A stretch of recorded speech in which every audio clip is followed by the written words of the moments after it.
Ang tawag sa pinakamalaking number na maaring ipang-divide sa dalawa o higit pang number ay greatest common factor.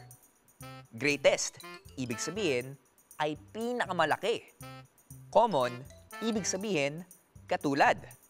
At factor, ibig sabihin, bilang na maaaring ipang-divide. May tatlong paraan na pwedeng gamitin sa paghahanap nito. Ang una ay tinatawag na listing method o paglilista.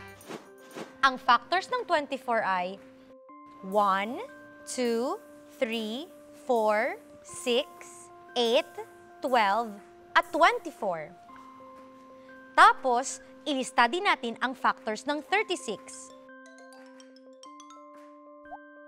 1, 2, 3, 4, 6, 9, 12, 18, 36.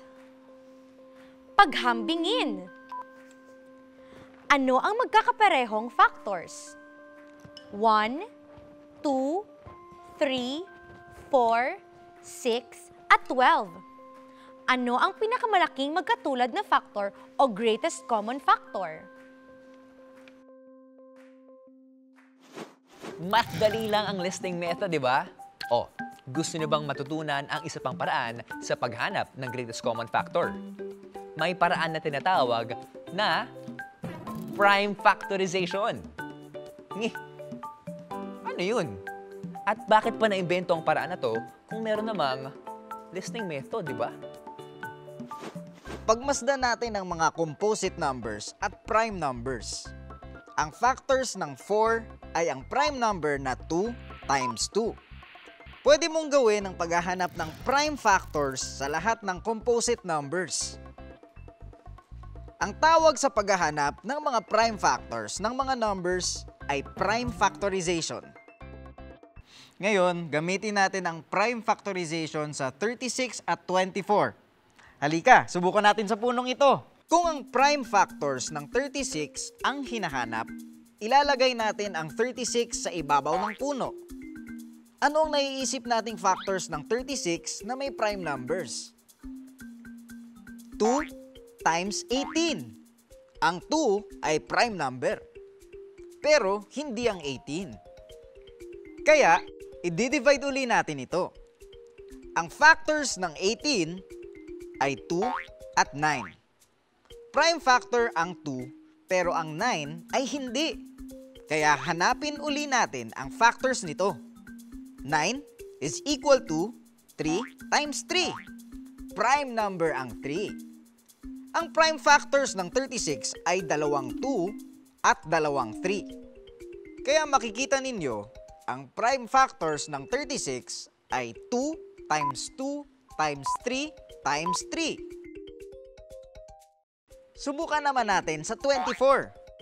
Ang 2 at 12 ay factors ng 24. Ang 2 ay prime number, pero ang 12 ay hindi. Ang factors ng 12 ay 2 at 6.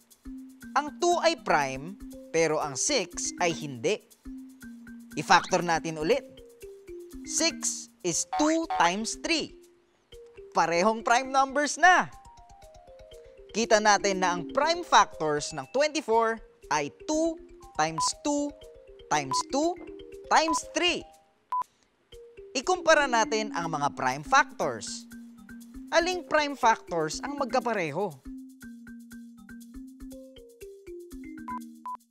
2 times 2 times 3. 12.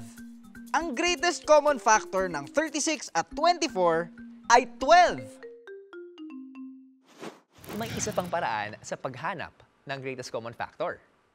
Meron pa? Aba, syempre. Ang tawag dito ay continuous division o tuloy-tuloy na pagde-divide. Sa continuous division, ililista natin ang dalawang number. Tapos, ay i-divide natin ang bawat number gamit ang common factors nito. 24 divided by 2 is 12. 36 divided by 2 is 18. Pwede pang i-divide ang 12 at 18. 12 divided by 2 is 6. 18 divided by 2 is 9. pwede pa bang i-divide ang 6 at 9? Pwede! Pwede silang i-divide ng 3. 6 divided by 3 is 2. 9 divided by 3 is 3. Hihinto na tayo rito dahil wala ng number na makaka-divide ng 2 at 3. Kung hindi, 1. Ngayon, para malaman ang greatest common factor, imumultiply natin ang lahat ng number na ating pinang-divide. 2 times 2 times 3. 2 times 2 is 4. Times 3 is 12. 12 ang kanilang greatest common factor. Galing, di ba? Tatlong paraan, pero pare-pareho ang sagot.